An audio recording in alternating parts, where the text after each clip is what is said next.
Hi hello watch ഡിസൈൻസിൻ്റെ പുതിയൊരു വീഡിയോയിൽ എല്ലാവർക്കും സ്വാഗതം. അപ്പോൾ ഇന്നൊരു പരീക്ഷണമാണ് കേട്ടോ.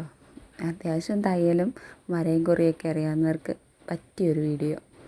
നമ്മുടെ സാധാ മിറിറ്റിൻ്റെ മെഷീനിൽ മെഷീൻ നമ്മുടെ ചവിട്ടി തയ്ക്കുന്നൊക്കെ മെഷീൻ ഉണ്ടല്ലോ, ആ മെഷീനിലും നമുക്ക് എംബ്രോയ്ഡറി ചെയ്യാം എന്ന് ഞാൻ പരീക്ഷിച്ച് വിജയിച്ച ഒരു കാര്യമാണ്. നിങ്ങൾക്കും കൂടി ഒന്ന് ഷെയർ ചെയ്യാൻ കരുതി ഞാൻ ഇപ്പം വീഡിയോ ആയിട്ട് ചെയ്യുന്നത്. എൻ്റെ ഫസ്റ്റ് അറ്റംപ്റ്റാണ് കേട്ടോ. അതായത് സിൽക്ക് നൂലിട്ട് ഞാൻ ആദ്യം ചെയ്തത് വീഡിയോ തന്നെയാണ് എടുത്തത്. അപ്പം അതിൻ്റെ എത്ര പെർഫെക്ഷൻ ഉണ്ടെന്ന് എനിക്ക് അറിയില്ല. എനിക്ക് കണ്ടിട്ട് നല്ലതായിട്ട് തോന്നി. അപ്പം നിങ്ങൾക്ക് എങ്ങനെയാണ് ഇഷ്ടമായോ എന്ന് ഒന്ന് കമൻറ്റ് ചെയ്യുക. നിങ്ങളുടെ അഭിപ്രായം ഒന്ന് കമൻറ്റ് ചെയ്യുക. കൂട്ടത്തിൽ പറ്റുന്നവർ അത്യാവശ്യം തയ്യലും ഒക്കെ അറിയാവുന്നവർക്ക് ഒന്ന് ട്രൈ ചെയ്ത് നോക്കുക. വേണ്ടതെന്ന് വെച്ചാൽ നമുക്ക് ആ ഒരു ബാലൻസിങ് വേണമെന്നേ ഉള്ളൂ കേട്ടോ. അതായത് നമ്മുടെ തയ്യൽ മെഷീനിൽ പ്രഷറൊക്കെ ഊരി മാറ്റിയിട്ട് വേണം നമ്മളിത് ചെയ്യാനായിട്ട്. അതിലെന്നിട്ട് ഫ്രെയിമിൽ മെറ്റീരിയൽ ഇട്ടിട്ട് നമ്മൾ പ്രഷറില്ലാതെ വേണം ചെയ്യാനായിട്ട്. അതിപ്പം എല്ലാം നമ്മുടെ എല്ലാം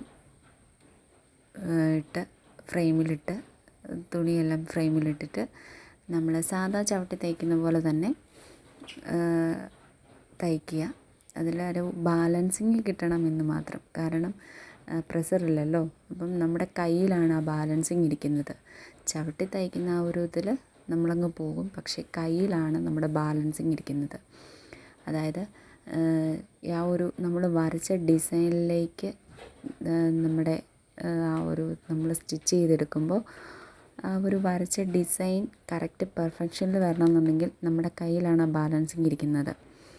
അപ്പം അത് ആദ്യമേ ചെയ്യേണ്ടതെന്ന് വെച്ചാൽ നമ്മൾ സാധാ ഒരു ത്രെഡ് ഇട്ടിട്ട് നമ്മൾ ആ ഒരു ബാലൻസിങ് കിട്ടാൻ വേണ്ടിയിട്ട് കുറച്ചൊന്ന് ചെയ്ത് നോക്കുക. എന്നിട്ട് നമുക്ക് സിൽക്ക് നൂല് ഇട്ടിട്ട് വേണം ഇത് ചെയ്യാനായിട്ട്. ഞാൻ ആദ്യമേ അങ്ങനെയാണ് ചെയ്തത്. ആദ്യമേ ചെയ്തതെന്ന് വെച്ചാൽ സാധാ നൂലിട്ട് അതിൻ്റെ ബാലൻസിങ് പിടിച്ചു. എന്നിട്ടാണ് ഞാൻ സിൽക്ക് നൂലിട്ട് ഇതിൽ ചെയ്തത്. അപ്പോൾ എൻ്റെ ഫസ്റ്റ് സിൽക്ക് നൂലിൽ ചെയ്ത ഫസ്റ്റ് അറ്റംപ്റ്റാണ്. എങ്ങനെയുണ്ടെന്ന് നിങ്ങൾ കണ്ടിട്ട് അഭിപ്രായം പറയണം കേട്ടോ. കൂടെ ലൈക്ക് ചെയ്യുക.